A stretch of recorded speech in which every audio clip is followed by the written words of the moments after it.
ঝরঝরে কিভাবে জর্দা সেমাই আমি রান্না করি সেটাই আজকে রেসিপি আপনাদের সাথে শেয়ার করব। ফুল রেসিপি না টেনে দেখতে থাকুন। আসসালামু আলাইকুম, কেমন আছেন সবাই? আশা করি সবাই অনেক ভালো আছেন। প্রথমে আমি এখানে আপনারা চাইলে প্যাকেট সেমাইও দিতে পারেন, পাকিস্তানি যে গুলশান সেমাই সেটাও দিতে পারেন। আর এখানে আমি খোলা সেমাই নিয়েছি। তো খোলা সেমাইটা প্রথমে গরম পানির মধ্যে আমি দিয়ে মতো সাথে সাথে নামিয়ে ফেলেছি। তারপর এখানে ঠান্ডা পানি দিয়ে ধুয়ে নেব।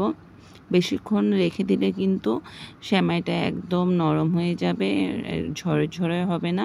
তো এদিকে মাথায় ভালো করে খেয়াল রাখতে হবে যেন পাকিস্তানি সেমাই হলে কিন্তু দিয়ে মাত্র এটা ফুটন্ত গরম পানিতে দেওয়া যাবে না। আবার খোলা সেমাই সেটা ফুটন্ত গরম পানিতে দিয়ে সাথে সাথে নামিয়ে ফেলতে হবে। এটা একটা টিপস, জানি অনেকে জানে, কিন্তু আমি যেভাবে আজকে রেসিপি শেয়ার করছি সেটা কিন্তু প্যাকেট সেমাই না, এটা খোলা সেমাই দিয়ে করছি। এরপরে পরিমাণ মতো ঘি দিয়ে দিব, এখানে 4 চামচের মতো ঘি দিয়ে দিয়েছি। এখন দিয়েছি লং, এলাচ, দারচিনি একটা একটা করে জাস্ট ফ্লেভারের জন্য। এরপরে সিদ্ধ করে ধুয়ে রাখা যে সেমাইটা সেটা দিয়ে দিব, পরিমাণ মতো চিনি দিব, সামান্য লবণ দিব। তারপরে জাস্ট এটা কিন্তু রান্না করা খুবই ইজি, একদম মেহমানকে বসিয়ে আপনি তারপরে রান্না করতে পারেন, এটা তেমন একটা সময় লাগে না। এখানে আপনারা চাইলে চিনির পরিমাণ বাড়িয়ে কমিয়ে দিতে পারেন, যে যেমন চিনি খায়।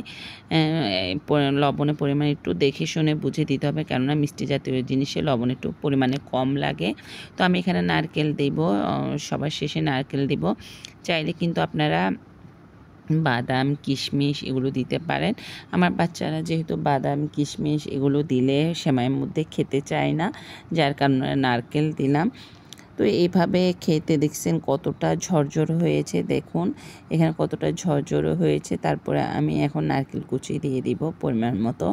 আসলে যে যেমন পছন্দ করে, চাইলে আপনারা নারকেলের পরিমাণ বাড়িয়ে দিতে পারেন, চাইলে আপনাদের পছন্দ মতো আপনারা এবার সাজাতে পারেন।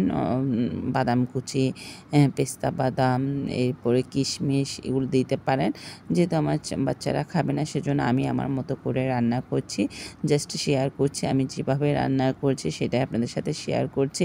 এটা কিন্তু খেতে খুবই মজা, আর এটা একদম ঝরঝরে, কোনো রকম এখানে পানি আর থাকবে না, পানি একদম শুকিয়ে যাবে। চিনি থেকে যে পানিটা বের হবে সেটাও শুকানো পর্যন্ত অপেক্ষা করতে হবে। এখানে এখন আমি কথা বলতে বলতে আমার জর্দা সেমাই ভাজি করা শেষ। এটা খেতে কী যে মজা! আপনি মেহমান আপ্যায়নে আপনার মেহমানকে বসিয়ে রেখে তারপরে সেমাইটা রান্না করতে পারেন। তো আজকের মতো এখানে বিদায়। আসসালামু আলাইকুম।